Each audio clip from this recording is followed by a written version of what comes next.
It finally happened, guys. Balance updates have arrived. Blizzard just announced a huge balance update and a lot of nerfs that are going live tomorrow on the 15th. But will these nerfs be enough? We'll go over that in this video.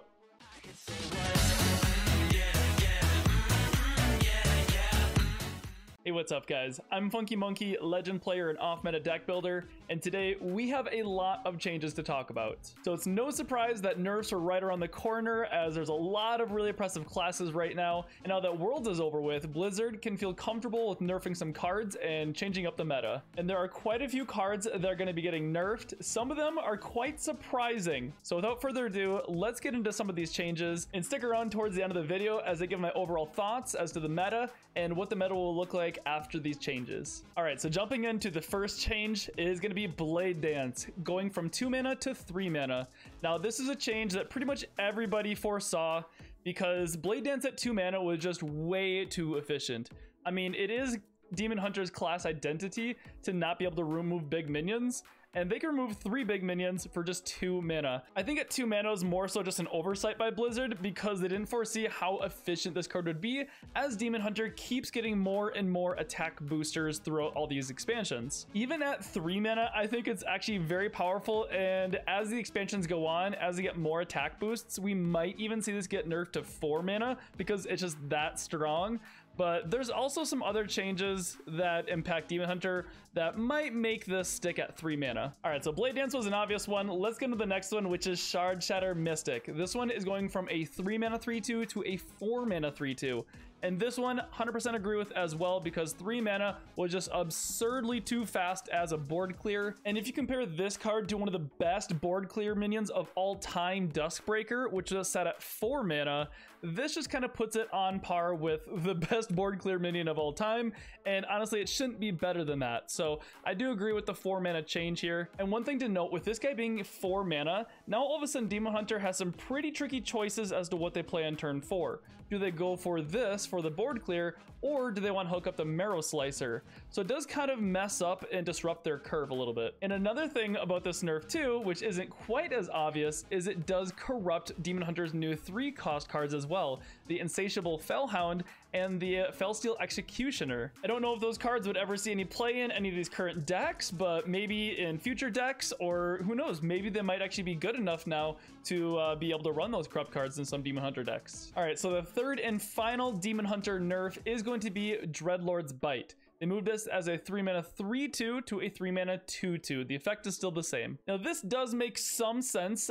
In my most recent video, I talked about the predictions that I had for upcoming nerfs, and I was talking about nerfing the Stilt Stepper, going from a 3 mana 4/1 plus 4 attack to a 3 mana 3/1 plus 3 attack, because overall it takes off 2 damage.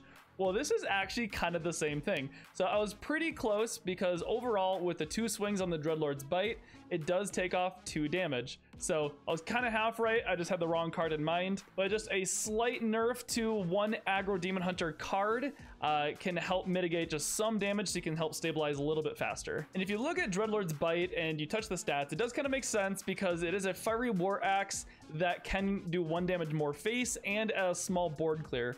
So that was kind of a lot all in one card. So I do somewhat agree with touching the stats on this card. Now, the 4th card that we'll be talking about, I'm kind of skipping ahead here, is going to be a neutral card, but it's kind of half a Demon Hunter card, and that's Lorekeeper Polkelt. It does make sense to nerf Lorekeeper Polkelt somewhat because every single Demon Hunter ran it. It is kind of a very small nerf though. I don't know if this will be enough because most Demon Hunters just play this on 5 anyways. They can find the skull on 6.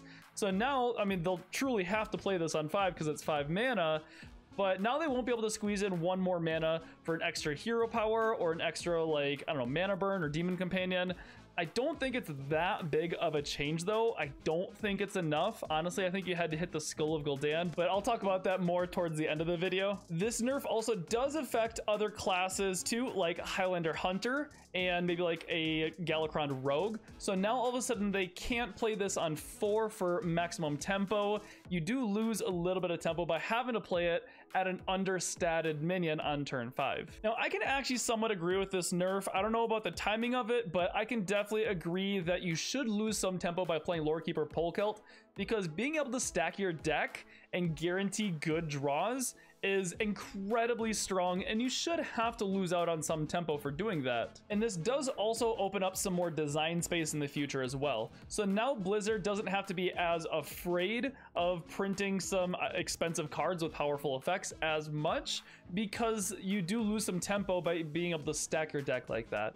So I think this is more of like a preemptive nerf for the future as well, just to make sure that this isn't ubiquitous in like every single deck. And then the other neutral card that was hit is going to be Voracious Reader, and this is somewhat more of a Demon Hunter card and a Hunter card. Pretty much only seen play in those two decks. So it's going from a 2-mana 1/3 to a 3-mana 1/3. And I can actually somewhat agree with this as well, because 2 mana for 1/3 to refill your entire hand, especially in those hyper aggressive decks, was pretty efficient, almost too efficient. But this nerf is pretty much targeting just like Hunter, but more so aggro Demon Hunter. I don't know how I feel about this card too much, because it does hurt the aggro potential of other decks. Like if you want to run like aggro Shaman, it does hurt that as well, which that's not even a good deck. It might even hurt like, I don't know, Dude Paladin or Aggro Paladin in the future, and that's not even a good deck. So it just makes other future aggro decks just a whole lot worse, but maybe that's their design.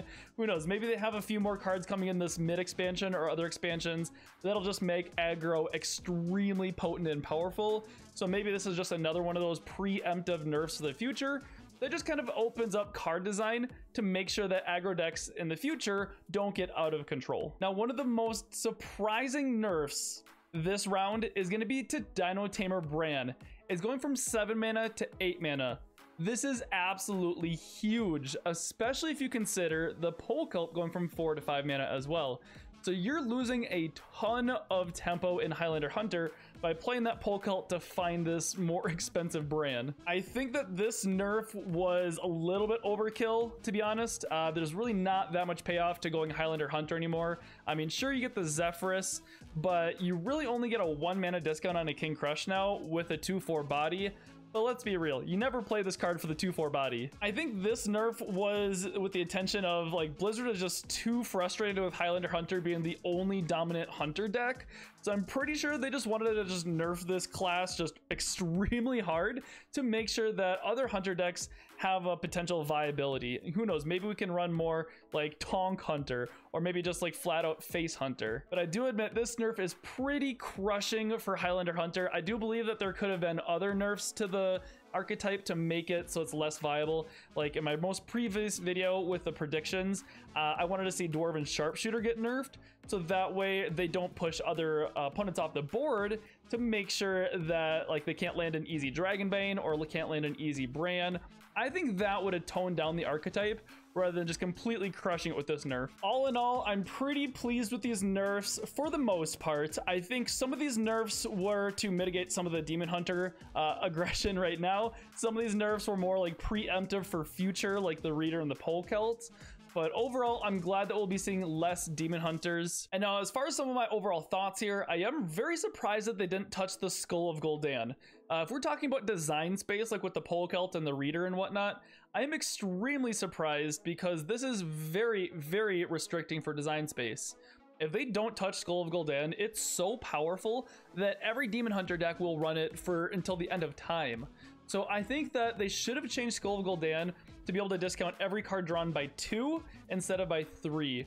Because even now, an aggro Demon Hunter can go Pole Cult on 5 and then Skull on 6, and still find that insane altruist chain combo to be able to burst you by like 20 damage in a single turn. If Pole Cult doesn't end up changing the meta too much, or end up curbing like some of Demon Hunter's damage too much, then I bet we will see a nerf to Skull of Gul'dan. I think it's just inevitable. I'm really surprised we didn't see it right now. And speaking of more surprises, I am surprised that Warrior didn't get any nerfs, because they do have a couple of really busted things that's in their decks too.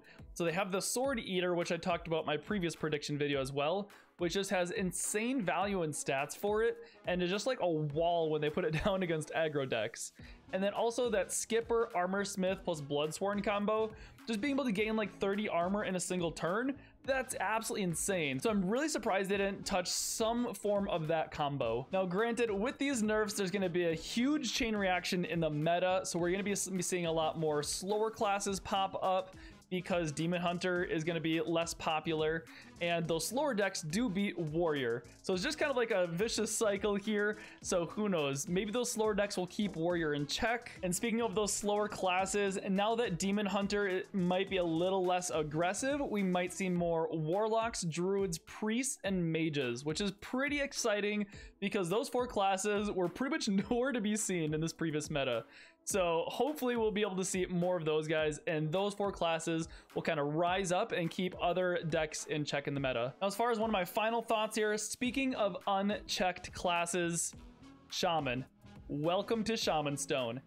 Demon Hunter and Hunter were Shaman's weakest matchups, particularly Evolved Shaman, and those 2 classes are getting nerfed, which means nothing is going to be stopping Evolved Shaman right now. I would have liked to see a nerf to something in Evolved Shaman, particularly like a Bogspine Knuckles.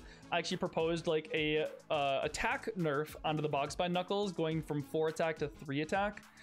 But there's really nothing stopping it now, and it's just probably going to be pretty oppressive. We'll see how it pans out. And if Evolved Shaman gets strong, that's scary because that is such a feel bad class to play against. And honestly, I think that should warrant a nerf just already.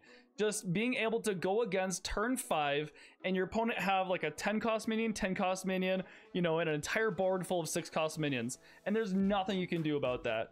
Like, that is the epitome of just feel bad Hearthstone. So we'll see, but I have faith that if anything does become more oppressive after these changes, that Blizzard will respond to it in a timely fashion. But overall, I'm excited for some new changes. I'm excited for a new meta. I hope you guys are as well. And I want to hear from you guys as well. Let me know down below in the comment section, which of these nerfs do you agree with or disagree with, or what other nerfs would you like to see as well? Thank you guys so much for watching, and as always, this channel is dedicated to everything deck building and off meta related. So if you like that content, then consider subscribing.